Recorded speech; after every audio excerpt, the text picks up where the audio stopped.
Praise the Lord. आइए मत्ती रचित सुसमाचार उसके 7वें अध्याय के 6वें पद को देखें। यहाँ पर लिखा है, पवित्र वस्तु कुत्तों को ना दो और अपने मोती सुअरों के आगे मत डालो। ऐसा न हो कि वे उन्हें पांवों तले रौंद दें और पलटकर तुमको फाड़ डालें। और यीशु मसीह अपने पर्वतीय उपदेश के इस भाग में दो पशुओं का नाम ले रहे हैं। एक है कुत्ता और दूसरा सूअर। और ये दोनों पशु बाइबल में जब भी वर्णित हुए हैं तो एक घृणित पशु के रूप में इनका उल्लेख किया गया है। परमेश्वर ने कुछ पशुओं को घृणित श्रेणी में रखा और उनमें ये दो पशु भी हैं। और यीशु मसीह इन पशुओं का उल्लेख प्रतीकात्मक रूप से कर रहे हैं। वो कहते हैं कि पवित्र वस्तु कुत्तों को ना दो। और यहां पर पवित्र वस्तु क्या है? और सच्चाई को हम देखें तो यह पवित्र वस्तु परमेश्वर का वचन है। और प्रभु यीशु मसीह कहते हैं कि पवित्र वस्तु कुत्तों को ना दो, अर्थात ये जीवित वचन, ये जीवित रोटी जो कि मनुष्य को जीवन देती है, ये कुत्ते अर्थात उन अशुद्ध लोगों के आगे परोसना व्यर्थ है। संसार में जब हम सुसमाचार प्रचार करते हैं, हमारे सामने ऐसे बहुत से लोग आते हैं और ऐसे बहुत से लोगों से हमारी मुलाकात होती है जिनमें परमेश्वर का भय नहीं है और जो कि बार बार समझाए जाने या चिताए जाने के बावजूद भी एक अशुद्ध विचार रखते हैं, अशुद्ध व्यवहार करते हैं और अशुद्ध जीवन जीते हैं। उनको पवित्रता के जीवन की बातें बताना निरर्थक होता है, क्योंकि नीति वचन में भी परमेश्वर का वचन कहता है कि परमेश्वर ने हर वस्तु एक उद्देश्य के लिए बनाई है और दुष्ट को भी दंड भोगने के लिए उसने बनाया है। और संसार में भी ऐसे बहुत से लोग हैं जो कि आप और मेरे चाहने से या कोशिश करने से परिवर्तित नहीं हो सकते। उनके जीवन में जो कठोरता है, जो उनके जीवन में सांसारिक लालसाएं हैं और उनके जीवन में जो शैतान के प्रति प्रेम है, वो उनको परमेश्वर की ओर आने नहीं देता है। और हम उनको कितना भी अच्छा उपदेश दें, हम उनको कितनी भी अच्छी बातें समझाएं, उनके जीवन में परिवर्तन नहीं होता है।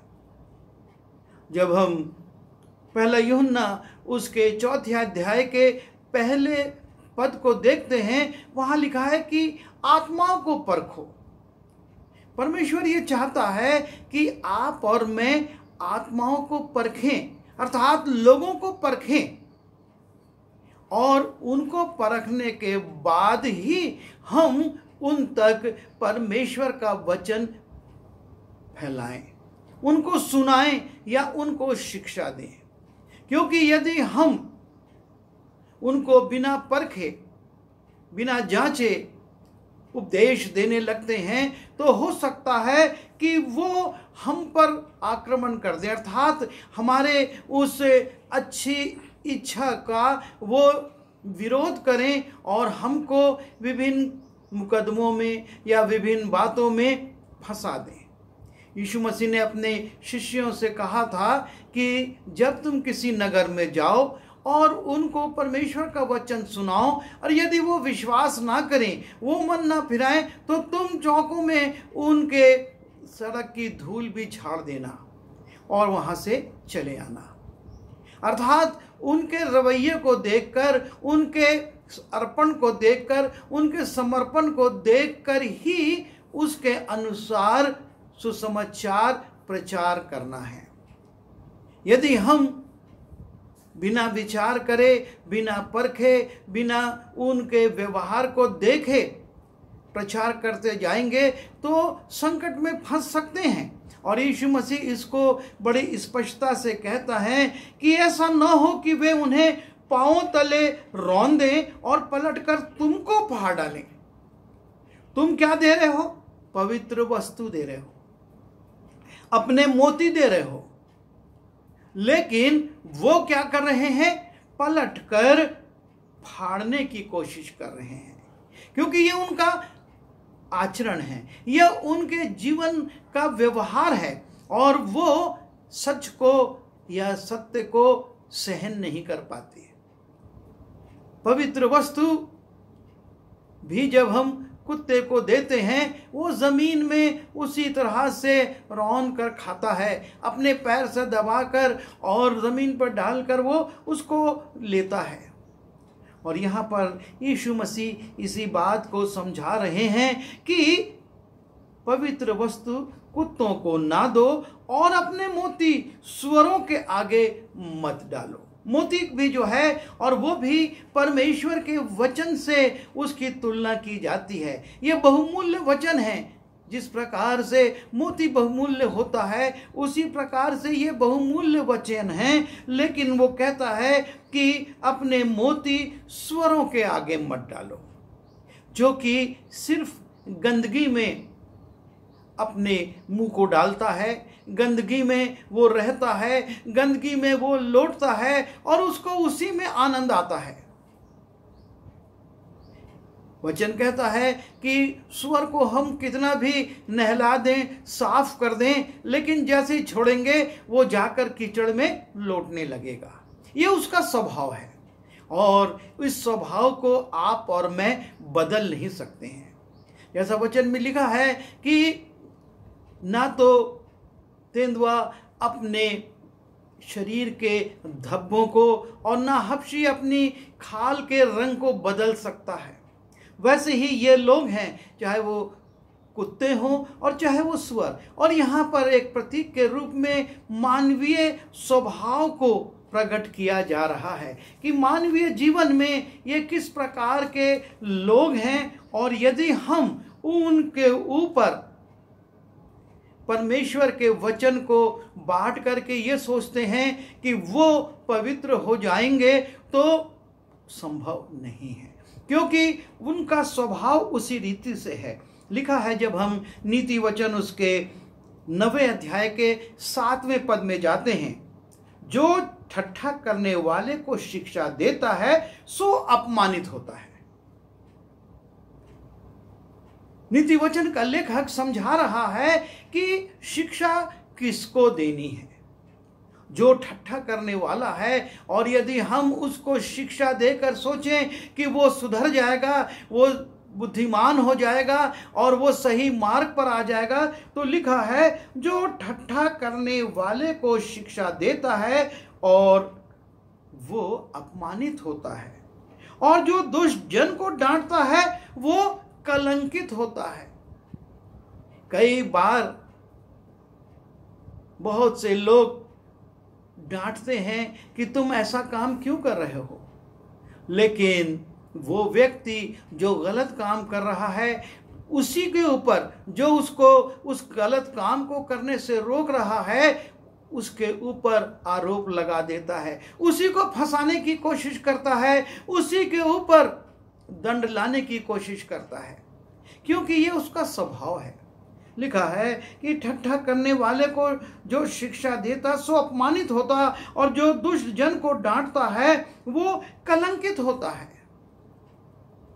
और इसी बात को बड़ी स्पष्टता से यीशु मसीह अपने पर्वतीय उपदेश में समझाते हैं कि अपनी पवित्र वस्तुओं को, अपनी अच्छी बहुमूल्य वस्तुओं को कुत्ते के आगे, अर्थात ऐसे गलत विचार रखने वालों के आगे मत डालो, पवित्र वस्तु कुत्तों को ना दो और अपनी मोती सुअरों के आगे मत डालो। जब हम नीति वचन उसके 9वें अध्याय के 8वें पद को देखते हैं, लिखा है, ठट्ठा करने वाले को ना डांट, ऐसा ना हो कि वह तुझसे बैर रखे।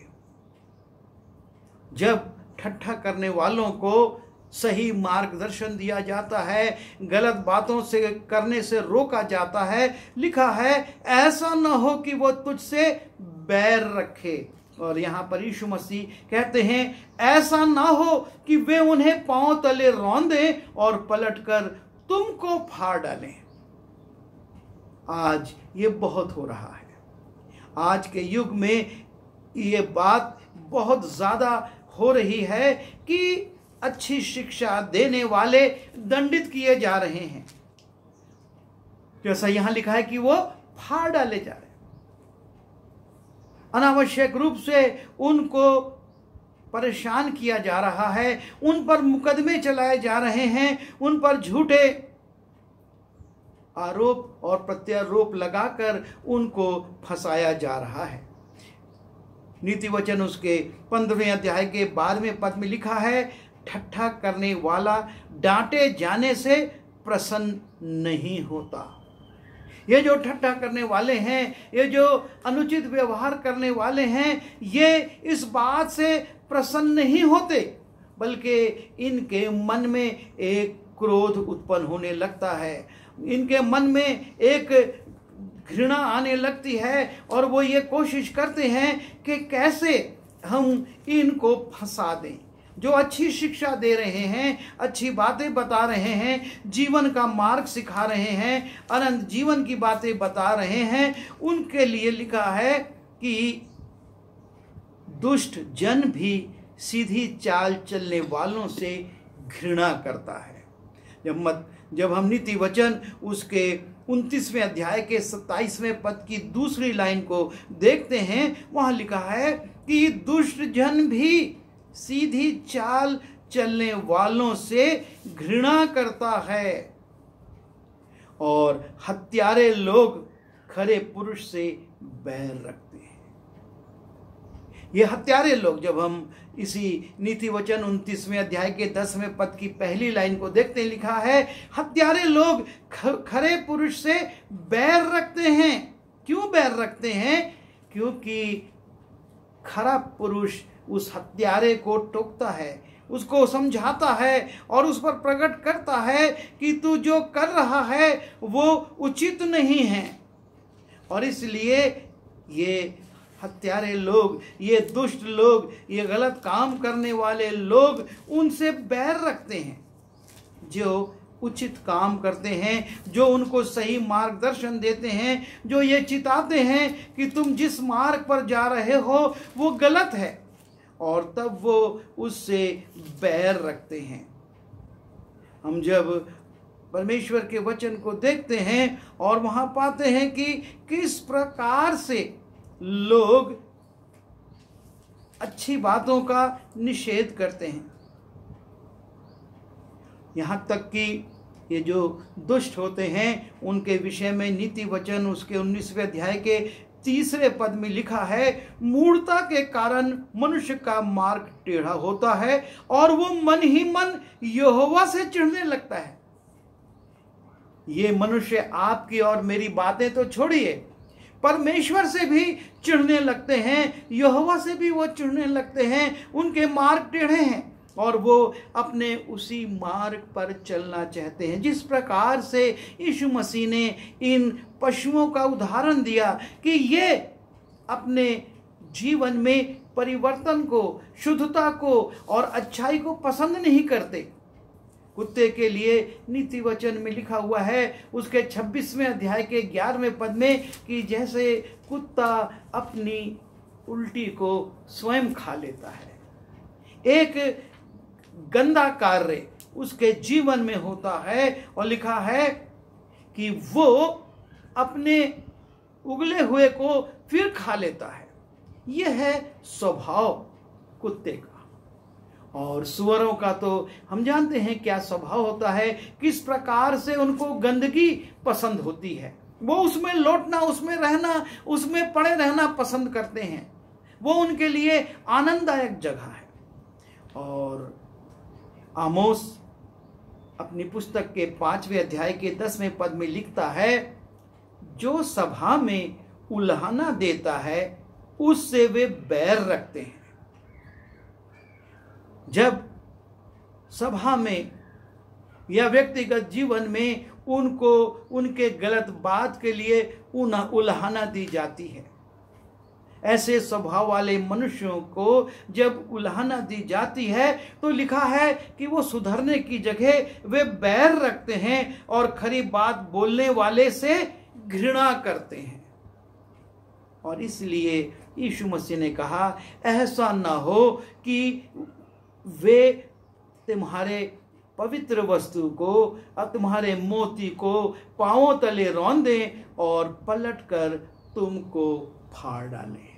हमको बड़ी समझदारी के साथ आत्माओं को परखते हुए और इस बात को जांचते हुए कि हम किन के बीच में परमेश्वर के वचन को ले जा रहे हैं, इन दिनों में विशेष रूप से हमको इस पद पर चिंतन करना है।